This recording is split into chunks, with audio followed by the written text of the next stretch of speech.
Mary biscuit দিয়ে এরকম একটা দুর্দান্ত রেসিপি তৈরি করো, ঠাকুরের ভোগের জন্য একদম পারফেক্ট। আপনারা তো সবাই জানো যে এখন মিষ্টির দাম কত বেড়ে গেছে, আগে 5 টাকা ছিল, এখন 10 টাকা পিস। তাহলে রেসিপিটা শুরু করি। এখানে নিয়েছি আটা, এটা হচ্ছে নর্মাল আটা। তো ওর মধ্যে আমি একটু ঘি দিয়ে এটা ভালো করে লাল করে ভেজে নেব।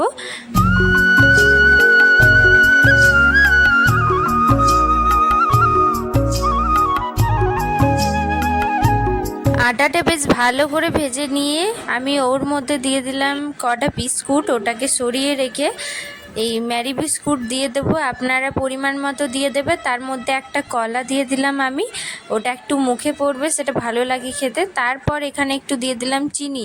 এবার যে আটাটা ভেজে রেখেছিলাম সেটা এবার দিয়ে ভালোভাবে দুধ দিয়ে এটা কিন্তু মিশ্রণটাকে ভালো করে মেখে নিতে হবে। এর মধ্যে আরেকটা জিনিস দেব, সেটা হচ্ছে এই যে গুঁড়ো দুধ, আর একটু দেবো ফুড কালার দিয়ে ভালোভাবে এটা কিন্তু মিশ্রণটাকে ভালো করে মেখে নিতে হবে।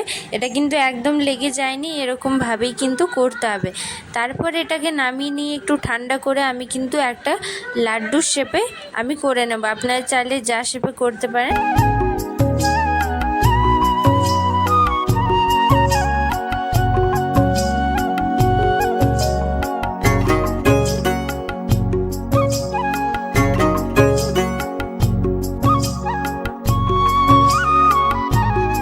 গোল গোল করে নিয়ে ওর মধ্যে একটু উপর থেকে ছড়িয়ে দেবো গুঁড়ো দুধটা।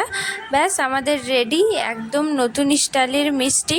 আর এটা সিরিয়াস বলছি, ঠাকুরের জন্য এটা কিন্তু ভোগ দেওয়ার একদম পারফেক্ট রেসিপি। খুবই দুর্দান্ত হয় আর খুবই কম উপকরণ। বিস্কুট তো সবার বাড়িতে থাকে, তবে এই রেসিপিটা করে একবার হলো গোপালজিকে ভোগ লাগিয়ে খাওয়া। অ্যান্ড সাবস্ক্রাইবার, লাইক, বাই, দেখা হচ্ছে।